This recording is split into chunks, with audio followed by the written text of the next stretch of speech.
A local reverend will spend time behind bars for a hit and run that left a 6-year-old boy with a broken leg. New at 5, we are hearing from that young boy's mother. Stephanie Ramirez joins us from that scene with that interview. Steph?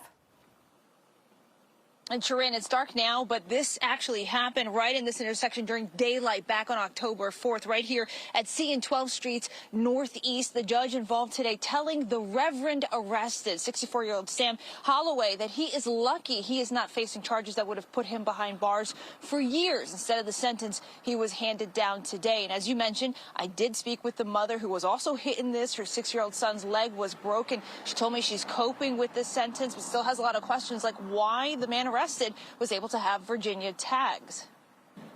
You know, it doesn't feel good to know that somebody is going to jail, and he has apologized, and all around, you know, this situation is tough. So, you know, if anything, I hope that this serves as sort of a reminder for drivers in the DC that, you know, there are consequences.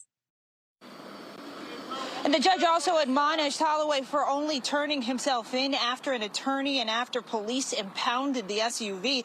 You can see a photo of Holloway from the beloved community church website he belongs to. A camera caught him plowing into a mom and her 2 children, as well as a family dog back on October 4th after the family had entered into the crosswalk by C and 12th Streets Northeast. He backs up. A Good Samaritan then runs toward the vehicle, appearing to get Holloway to pull over, which he does. But then the 64-year-old takes off. In court, his attorney claimed that Holloway didn't take his high blood pressure medication that day, that he wasn't thinking straight, thought the Good Samaritan running toward him was going to assault him.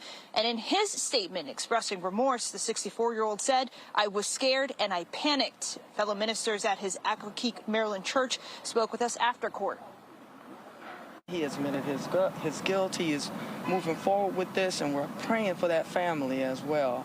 And yes, there is a place for Reverend Holloway in our ministry, no doubt, because all of us have fallen short, right? I mean, that's what the text says. I think the leading by example is by doing exactly what he did do, by turning himself in.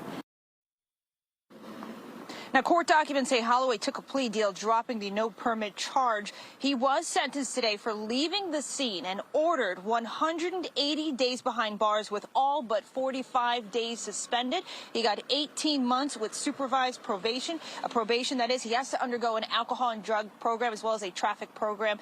He has to pay fees. He is no longer allowed to drive, as this is now his 3rd incident behind the wheel without a permit to drive. Also, guys, the judge had said in court that he could have faced an additional assault and a separate assault with a dangerous weapon charge for the 6-year-old's injury, as well as the vehicle involved. We are checking with prosecutors. Still haven't gotten an answer back yet as to why those charges were not applied in this case. Guys?